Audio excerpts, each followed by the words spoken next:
meeting with Grijaldo and our co-chair, Chairman Nabante and Chairman Fernandez.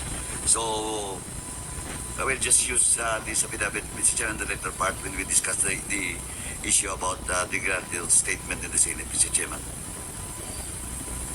Now, we have also received an excuse letter coming from Commissioner Joel Anthony Viato of the Bureau of Immigration, and he has sent a representative, siguro nandito naman yung taga-BI.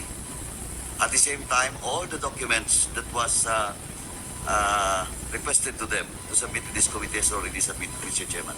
Anyway, I presume that the representative from the BI can answer all the query that will be raised by the members of this committee.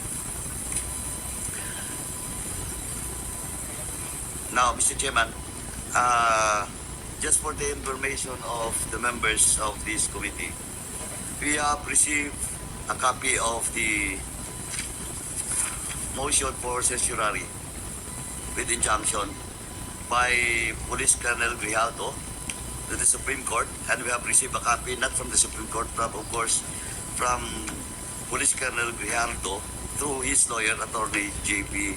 Mercado. And he has not sent, Mr. Chairman, he has for the record, Mr. Chairman, Police Colonel Grijaldo never asked for a motion for reconsideration to this committee, Mr. Chairman. So just for the information of this honorable committee. And we will discuss later, siguro, pag nandito na po si Colonel Grijaldo with regards to the motion for reconsideration, at the same time for possible violation if you will not be attending in today's hearing, Mr. Chairman. Now, and lastly, Mr. Chairman, we have received a copy of the omnibus motion coming from former PDEA, motion for this reconsideration coming from former PDEA Chief Mr. Wilkins Villanueva.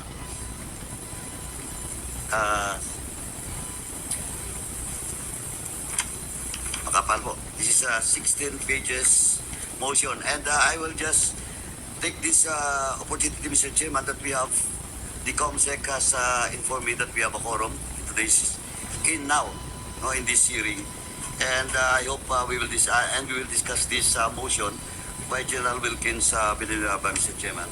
Now, and I do believe that the members of this committee has all had a copy of that motion for reconsideration of former PDEA Chief Wilkins Villanueva. Now, Mr. Chairman, just to get the gist of the motion for reconsideration, first and foremost, Mr. Chairman, I would like to, of course, to salute, General Wilkins, former General Wilkins, for respecting the contempt order that was issued to you last hearing, for presenting yourself to this committee and to the House. And with that, I salute you. And just a few discussions with regards to the motion for the reconsideration. First, on the first paragraph, Mr. Chairman, in his motion, Mr. Chairman, former PDEA Chief Villanueva cited the following arguments. Number one, first, that he has been very cooperative to the committee as he attended all the hearings and voluntarily answered all the queries. That's number one. And second is that he didn't refuse to answer a relevant inquiry. Now, Mr. Chairman, on the first basis for this motion, question of attending in 4 hearings, is not part of the motion for contempt that was issued to General Wilkins, because the motion for contempt that was issued to General Wilkins is in violation of Section 11, Paragraph C, with regards to refusal to or evasive to answer relevant questions that was being raised by the members of this committee. And he never violated our Section 11, Paragraph A, yung refusal to attend hearings without legal excuse. So the first defense is not consistent or in question, with regards to the contempt order. Now, As the second argument, we'll discuss, Mr. Chairman, as the second argument, because in the second argument, I quoted a portion of the decision of the Supreme Court in the case of Lincoln Ong versus the Senate, GR number 256401, dated March 28, 2023. Now, Mr. Chairman, the committee deemed it necessary to consider in toto the motion submitted as part of our commitment and constitutional functions. However, qualifications must first be made as to the application of the Supreme Court decisions in the case at hand. Now, Mr. Chairman, Mr. Wilkins cannot bank in arguments blindly of the aforementioned jurisprudence. Clearly, the circumstances surrounding Ong versus Senate will not squarely apply in the case of the contempt order for former pediatric Villanueva.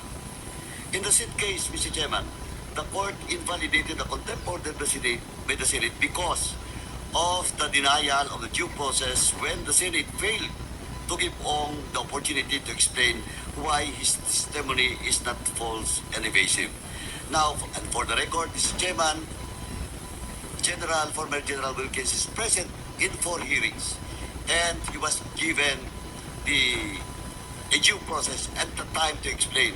And paulit-ulit po, when in fact, during the hearing, last hearing, before this representation moved to cite them, I warned him about his evasive answer to the question that was raised by Chairman Acob and of course, Congressman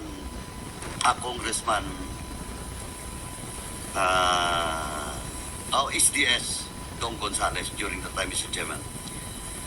Now, Mr. Chairman, I will not discuss anymore, Mr. Chairman, the other facts with regards to Lincoln Ong versus Senate, in which, sabi ko na nga, the decision of the Supreme Court will not apply in the case of General Wilkins Villanueva. Now, he's also quoting about the Senate versus Sumita.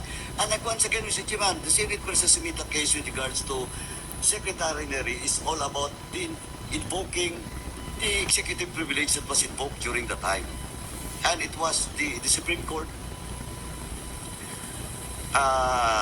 decision favored the motion of the former then Executive Secretary Mita because they invoked executive privilege, and in this case, quoting some portion of that decision of the Supreme Court is not once again cannot be applied in the case of General Wilkins Villanueva. Now, Mr. Chairman, to end, Mr. Chairman, but on the let me just quote the last part of the motion of General Wilkins.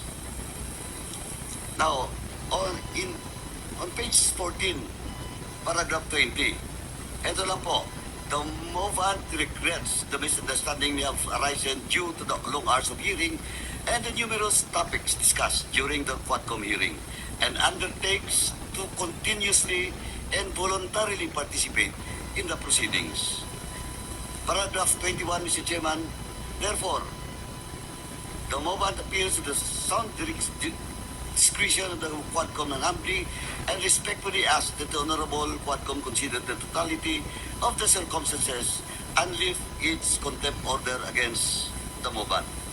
So, ang pag-intindi ko pong, Mr. Chairman, the movant commitments that during today's hearing and the next hearing, he will cooperate and will answer the queries truthfully, that is being addressed to him.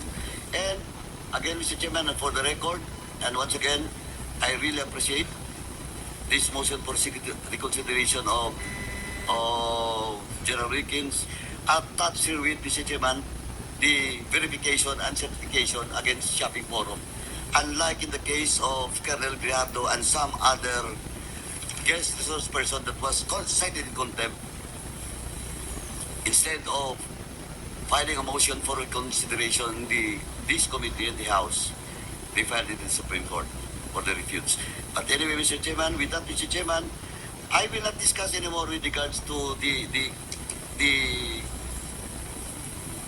statement on paragraph 20 because we have to validate it because General Wilkins, you have quoted some, ito pa nga yung mga kinote mo dito na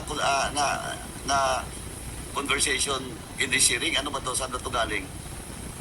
Yung transcript, yung interpellation to you and the answers coming from you and the questions of the members of this committee, quoting Chairman Ako, me, and the other members of this committee. Saan na to galing? Sorry, please use the microphone. Sa YouTube yan, Mr. Chair, Sa YouTube. pinanood namin ng nireview ko ulit yung... Okay. Sige, anyway, pagdating mamaya sa inyo, i-validate po natin, no? Yung question about it. But what is important, Mr. Chairman, that sabi ko na nga, personally, I really appreciate, no? Yung naging gesture ni General Wilkins in filing this motion for consideration at the same time presenting to this committee and of course to the he is present during his detention, Mr. Chairman. So with that, Mr. Chairman, since we have a quorum and I already asked some members kanina, Mr. Chairman, I respectfully move that to leave the motion that we have cited in contempt for Mr. Wilkins Villanueva. So, Mr. Chairman. Okay, there is a motion to lift the contempt order imposed on General Wilkins Villanueva by this committee, duly seconded. Are there any objections? Amendments? Nothing. The motion is approved. Comsec, please inform the Sergeant at Arms and our LSP that the contempt order has been lifted. So we will now proceed with the interpellation of the members to our resource persons. The first on the list, in this list, is Congresswoman Jinky Luistro. You are recognized. Thank you, Mr. Chair. With the permission of the Chair, Mark Daguba. During the previous hearings, you made mention about various parties which have participation generally in the shipment of goods, and if I may include, in some cases, in the evolution of this you call TARA system, which allows the shipment to avail of the green lane. Some of the parties which you mentioned includes the shipper, the consignee, the custom broker, and even a command center. Do you confirm this?